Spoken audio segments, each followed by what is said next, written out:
여호와 하나님이 이르시되 보라, 이 사람이 선악을 아는 일에 우리 중 하나같이 되었으니 그가 그의 손을 들어 생명나무 열매도 따먹고 영생할까 하노라 하시고, 여호와 하나님이 에덴 동산에서 그를 내보내어 그의 근원이 된 땅을 갈게 하시니라. 이같이 하나님이 그 사람을 쫓아내시고 에덴 동산 동쪽에 그룹들과 두루 도는 불칼을 두어 생명나무의 길을 지키게 하시니라. 아멘. 마지막으로 말하노니 형제들아 기뻐하라. 온전하게 되며 위로를 받으며 마음을 같이하며 평안할지어다. 또 사랑과 평강의 하나님이 너희와 함께 계시리라. 거룩하게 입맞춤으로 서로 문안하라. 모든 성도가 너희에게 문안하느니라. 주 예수 그리스도의 은혜와 하나님의 사랑과 성령의 교통하심이 너희 무리와 함께 있을지어다. 아멘. 하나님께서 우리에게 주신 말씀입니다. 네, 오늘은 창세기 3장의 말씀과 고린도후서 13장 말씀을 통해서 삼위일체의 신비라는 제목으로 말씀의 은혜를 나누고자 합니다. 지난 주간 우리는 교회 절기로 성령 강림절을 맞이합니다. 그리고 성령 강림절 직후 그 다음 주일은 오늘과 같이 삼위일체 주일로 지키게 됩니다. 그리고 오늘은 5월 24일이 웨슬리 회심 기념일이기 때문에 그것을 기념하여 오늘은 웨슬리 회심 기념주일로 지킵니다. 우리 감리교회의 이제 생일이라고도 할 수가 있는 거죠. 자, 이 삼위일체라고 하는 말 여러분들 많이 들어보셨을 것입니다. 이 삼위일체라고 하는 것은 우리는 한 분 하나님을 믿는 믿음이지만, 그러나 그 한 분 하나님이 세 자리, 세 가지 위치를 갖고 계시다. 그러나 하나님은 한 분이시다라고 하는 것이 삼위일체입니다. 이 삼위일체라고 하는 것은 성경의 용어는 아닙니다. 이것은 교회의 용어이고 신학적인 용어라고 할 수가 있어요. 이 삼위일체라고 하는 말이 교회 안에서 공식적으로 이제 공인된 것은 주후 325년에 있었던 니케아 종교회의를 통해서 결정이 됐습니다. 이 320년, 이 즈음이 중요한 것은 313년경에 이제 로마가 기독교를 국교로 정하게 되죠. 그리고 그 이후에 325년에 니케아라고 하는 곳에 모든 교회 지도자들이 모여서 당시 교회에 있었던 여러 가지 일들을 의논하던 끝에 이 삼위일체 교리를 기독교의 교리로 정하게 되었고, 그리고 부활절의 날짜 등을 계산하는 것에 대해서도 결정을 하게 됩니다. 그리고 그로부터 약 130년 후에 있었던 칼케톤 종교회의에서 다시 한번 이 삼위일체 교리는 우리 기독교 신앙에 있어서 중요한 교리다라는 것을 이제 확인하게 되는 것이죠. 삼위일체, 셋이 하나다. 세 분이 어떻게 한 하나님이 되시는가? 참 이해하기 어려운 것이죠. 설명하기도 어렵습니다. 많은 분들이 이것을 설명하기 위해서 흔히 여러 가지 예를 들기도 해요. 물을 보면 물로 있을 때는 액체지만 그것이 얼으면 고체가 되고, 또 열을 받아서 그 수증기가 되면 기체가 되는 것 아니냐. 그렇지만 우리는 물이라고 이야기한다. 그렇게 비유하기도 하고요.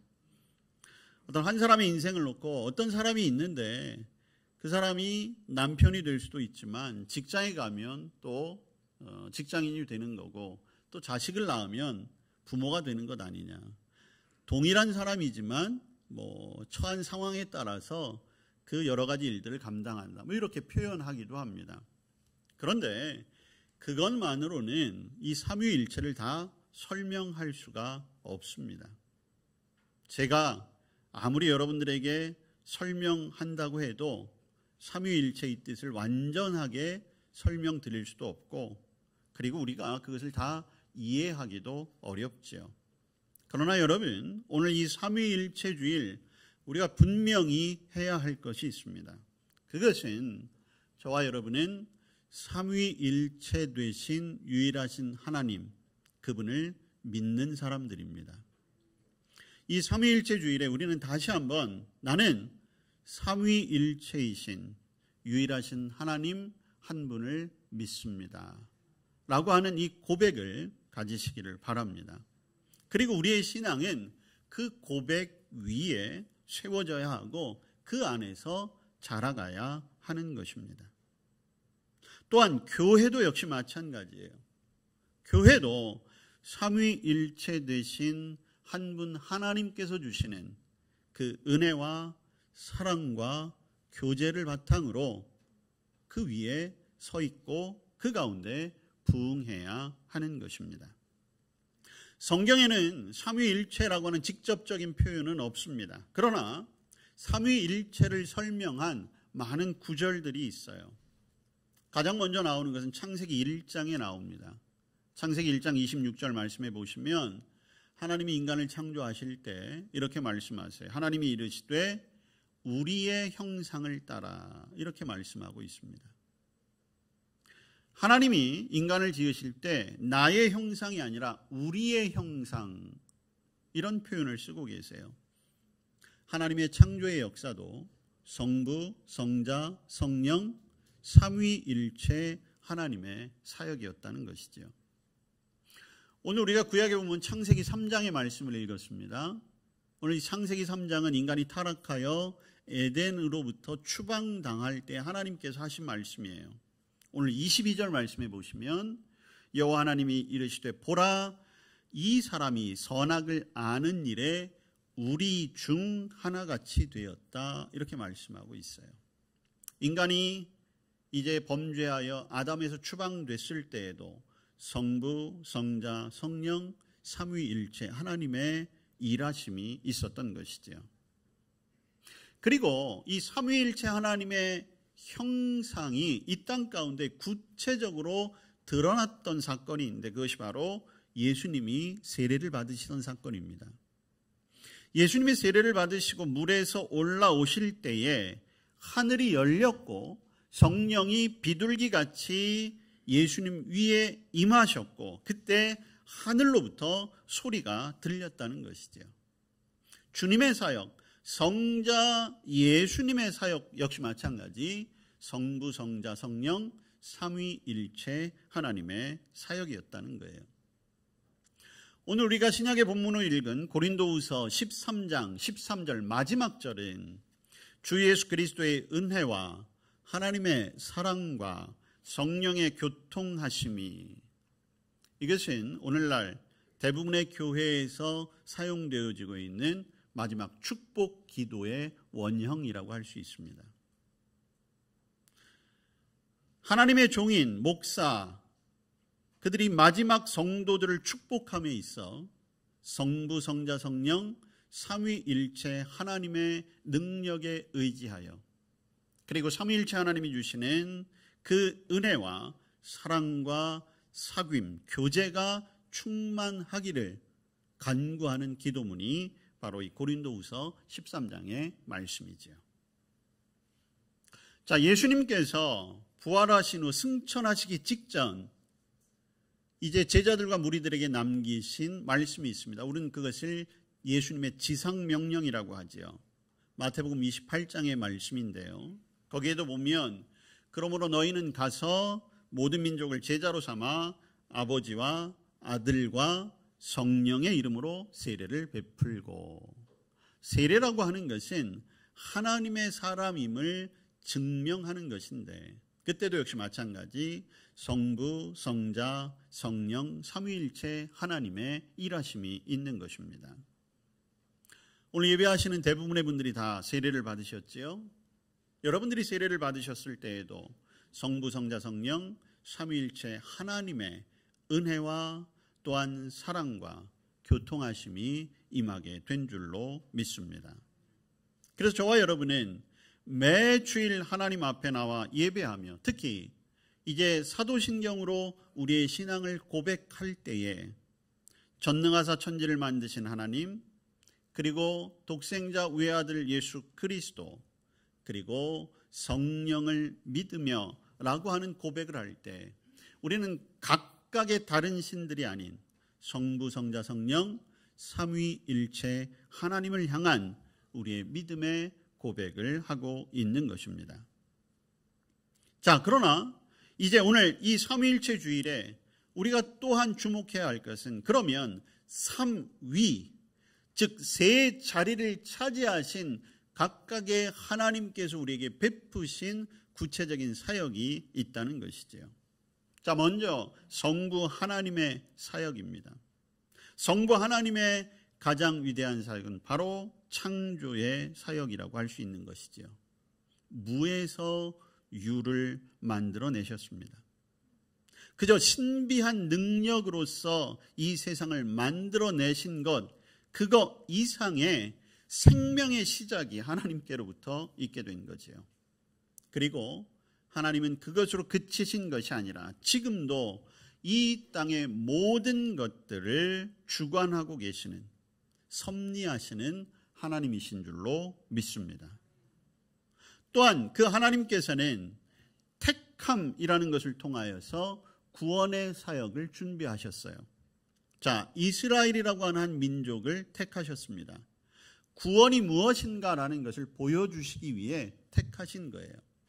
그런데 하나님께서는 단순히 이스라엘 백성들을 세우신 것만으로 그친 것이 아니라 하나님의 구원 사역에 회방을 놓거나 대적하는 이방 나라들을 때로는 패망케도 하시고 때로는 하나님께서 징계의 도구로 사용하시기도 함으로 말미암아 비단 하나님의 사람뿐만이 아니라 온 세계의 모든 역사를 주관하고 계시다라는 것을 또한 우리에게 보여주고 계시는 거지요. 지금도 온 세상의 모든 역사는, 심지어 사탄의 역사까지도 하나님의 통치 아래 있다는 것을 우리는 결코 잊어서는 안 될 것입니다. 또한 우리는 하나님을 아버지라고 부르지요. 이것은 우리의 아버지로서 우리를 소생시키시고 우리의 삶을 도와주시고 우리를 양육하시는 하나님을 향한 고백이 되는 것입니다. 성부 하나님께서는 그의 지극한 사랑을 독생자 예수 그리스도에게 나타내셨지요. 그런데 이제 예수 그리스도를 믿고 하나님의 자녀가 된 저와 여러분을 우리 하나님은 예수님을 사랑하듯이 사랑하고 계십니다. 그리고 우리의 삶을 책임져 주시는 것이지요. 하나님은 우리를 고아와 같이 버려두지 않겠다라고 분명히 약속하셨습니다. 그래서 지금도 하나님의 자녀된 저와 여러분이 예수 그리스도의 인격을 닮아가도록 양육하고 계세요. 저와 여러분의 삶을 통해 성령의 열매들이 맺어갈 수 있도록 능력을 주시는 것입니다. 그리고 장차 하나님의 나라를 유업으로 상속받을 자격까지도 주신 것이지요. 자, 그렇다라고 한다면 그 하나님을 아버지로 고백하는 저와 여러분, 이제 그분 앞에 우리의 삶을 맡기고 그분을 의지하며 하나님의 뜻을 따라 순종하는 것이 자녀된 마땅한 도리라고 할 수 있는 것입니다. 하나님을 아버지라 인정하면서도 여전히 불안과 근심과 두려움과 미래에 대한 불확실성 속에서 갈등하고 있다면, 그리고 지금도 그러한 두려움과 불안들이 여러분들을 괴롭히고 있다라고 한다면 오늘 다시 한번 여러분의 믿음을 돌아보시길 바랍니다. 나는 정말 성부 하나님, 삼위일체 하나님을 믿는 사람인가? 우리의 믿음이 굳건할 때 우리는 이 세상 가운데 때로는 부족함도 느끼고 때로는 불안감도 느끼고 때로는 미래에 대한 그러한 불안감에 어려울 때도 있겠지만, 그러나 하나님으로 인해 반드시 힘을 얻고 승리하고 담대하게 나아가게 될 줄로 믿습니다. 하나님을 전적으로 의지하는, 하나님 아버지께 구하는 자녀들 다 될 수 있기를 축복합니다. 그게 제1위로서의 성부 하나님의 사역이십니다. 그러면 제2위로서의 성자 예수 그리스도. 여러분, 예수님의 사역은 무엇이라고 규정할 수 있겠습니까? 바로 구원이지요. 인간들은 죄 때문에 하나님과 함께 거할 수 없게 되었습니다. 그리고 죄인된 인간은 어떤 방법으로도 구원을 받을 수가 없게 되었습니다. 본질상 진노의 자식이 될 수밖에 없지요. 그런데 하나님은 하나님이 택하신 우리들을 그냥 내버려 두실 수 없기에 긍휼하심으로 구원을 얻을 수 있는 길을 열어주신 거예요. 그게 바로 독생자 예수 그리스도를 이 땅에 보내시는 것이지요. 구원을 이루시기 위해 하나님께서는 죄인들이 회개하고 돌아올 수 있는 기회, 유일한 길 하나를 만들어 주셨는데 그것이 바로 예수 그리스도이십니다. 그래서 우리는 예수님을 화목제물이라고 말하는 거예요. 예수님 때문에 하나님과 우리 사이가 다시 화목할 수 있는 길이 열려지게 된 것입니다. 우리의 모든 죄값을 예수님께서 십자가에 죽으심으로 다 탕감받게 되었어요. 우리는 아무리 노력해도 하나님의 공의의 기준을 만족시킬 수 없지만 이제는 예수님을 믿는 믿음으로 하나님의 기준을 만족시킬 수 있는 새로운 피조물이 된 것이지요. 이제 우리는 형벌이 아니라 하나님 나라의 영광을 구할 수 있는 자리까지 오게 된 것입니다. 하나님께서는 예수 그리스도의 희생을 통해 하나님의 구원 계획을 성취하신 것이지요. 그리고 이 계획은 이미 창조 때부터 준비된 것으로서 성자 예수님께서 십자가에 달려 돌아가시지만 그 죽음의 자리에는 성부 하나님, 성령 하나님도 함께 하셨던 것입니다. 이제 저와 여러분은 예수님 안에서 천국의 소망, 그리고 부활의 소망, 영생의 소망을 갖게 된 것이지요. 우리를 향하신 제2위로서의 성부 하나님 예수 그리스도의 그 사역, 그것을 기억하고 감사하는 성도들이 되시기를 바랍니다. 세 번째로 제3위로서의 성령 하나님의 사역이지요. 성령, 말 그대로 거룩한 영이십니다. 그러나 그분은 단순히 거룩한만으로 표현되는 것이 아니라 하나님과 함께 계실 때는 창조의 영이셨으며 예수님과 함께 하실 때는 구원의 영이셨습니다. 그리고 이제 그분은 우리 안에 내주하셔서 이제 죄에서 돌이켜 성도가 된 자들이 계속해서 그 자리를 지키며 나아갈 수 있도록 우리를 인도하시고 그리고 우리에게 힘을 주시는 거룩한 영이 바로 성령님이십니다. 성령님의 오심으로 오순절 교회의 역사가 시작이 되었지요. 그리고 이제 교회는 성령이 임재하심으로 예수 그리스도의 몸이 되었고 저와 여러분은 그 한 몸을 이루는 거룩한 지체가 된 것입니다. 오직 삼위일체이신 하나님의 지혜와 권세와 능력의 도우심으로 저와 여러분이 성도의 사명을 감당하는 것이고 교회는 교회로서의 사명과 부흥을 이루게 되는 것입니다. 저와 여러분, 교회는 세상의 악한 세력 앞에 어떠한 힘으로도 설 수가 없습니다. 그러나 삼위일체 되신 하나님께서 함께 하시기에 마치 이스라엘 백성들이 애굽을 탈출해 광야로 나왔을 때 그들을 보호해 줄 수 있는 것은 아무것도 없었지만 하나님께서 불기둥과 구름기둥으로 그들을 지키시고 인도하셨듯이 오늘날도 삼위일체 되신 하나님, 그분이 성령 하나님께서 저와 여러분의 보혜사가 되셔서 우리의 삶을 지키시고 인도해 주시는 줄로 믿습니다. 그렇다면 우리는 삼위일체의 신앙 어떤 모습으로, 어떤 자세로 살아가야 하겠습니까? 다름 아닌 전적인 믿음과 순종의 삶을 살아야 하는 것입니다. 지금도 하나님은 나와 함께 계십니다 라고 하는 그 믿음에 따라 저와 여러분은 하나님의 뜻을 분별하며 순종하는 것이지요. 여러분, 근데 이 신뢰와 순종이 저절로 주어지는 게 아니에요. 이것은 우리의 훈련과 노력이 필요합니다. 무엇보다도 매일의 삶 속에 하나님의 임재를 느끼고 하나님을 신뢰하고 순종하려는 의지도 필요하다는 거예요. 여러분, 영적인 민감성이 있어야 한다는 것이지요.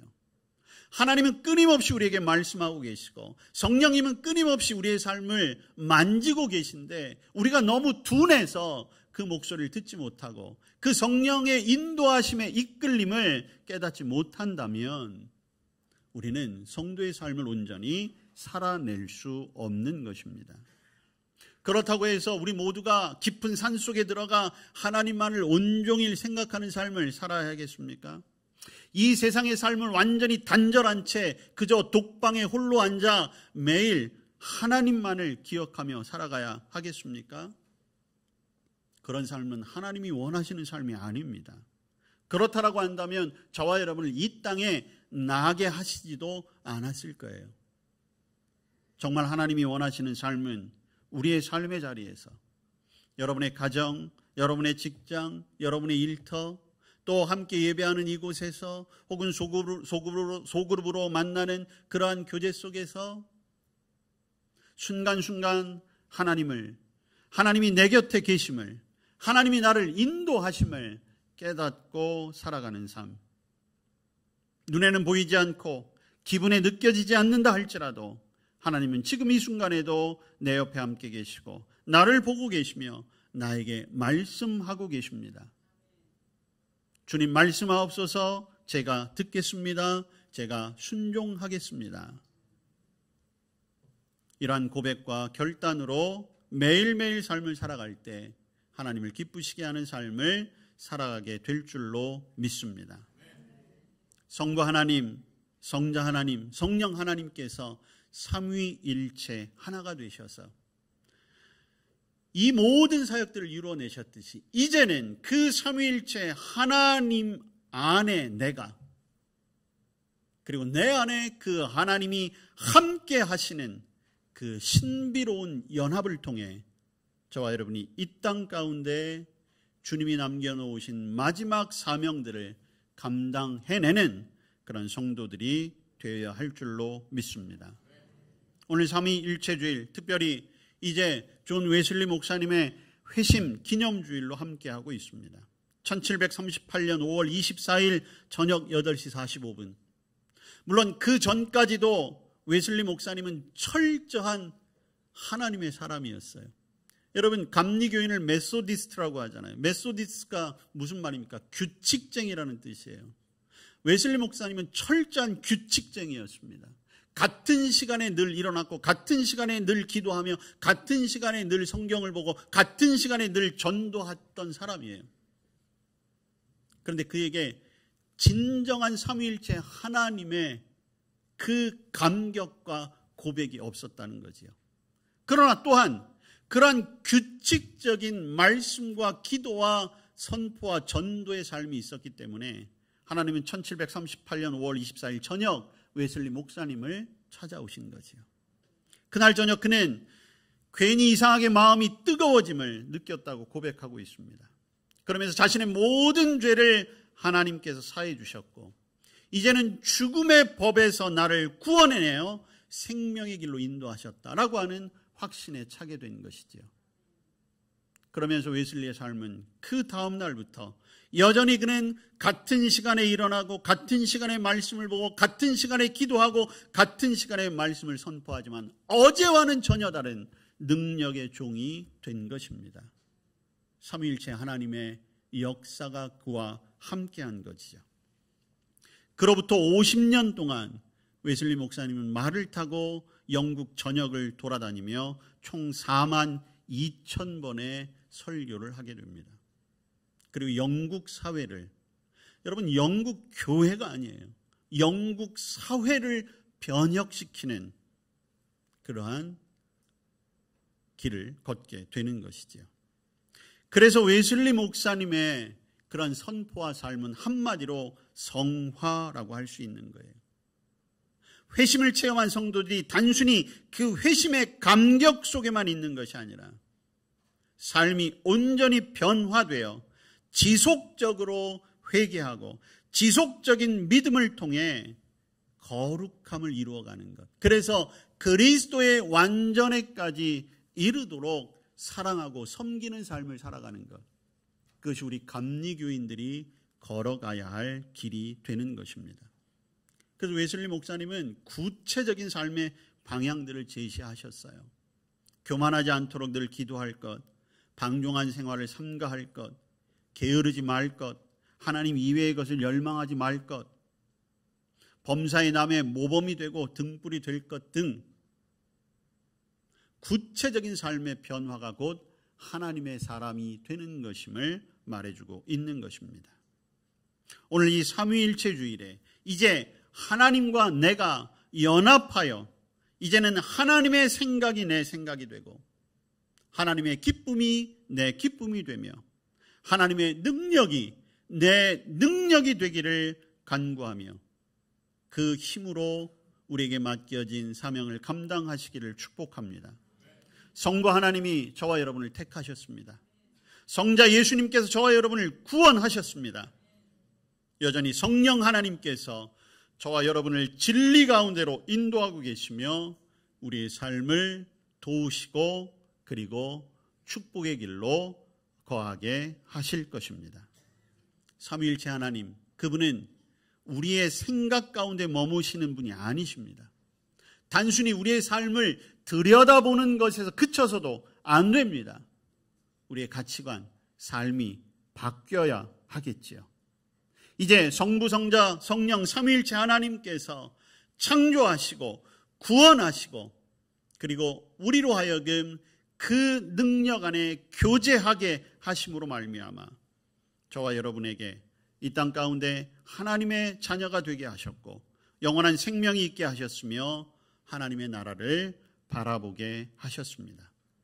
그 삼위일체 하나님 앞에, 그 사랑 앞에, 그 은총 앞에 우리가 우리의 힘을 다해 감사와 영광을 돌려야 할 것입니다.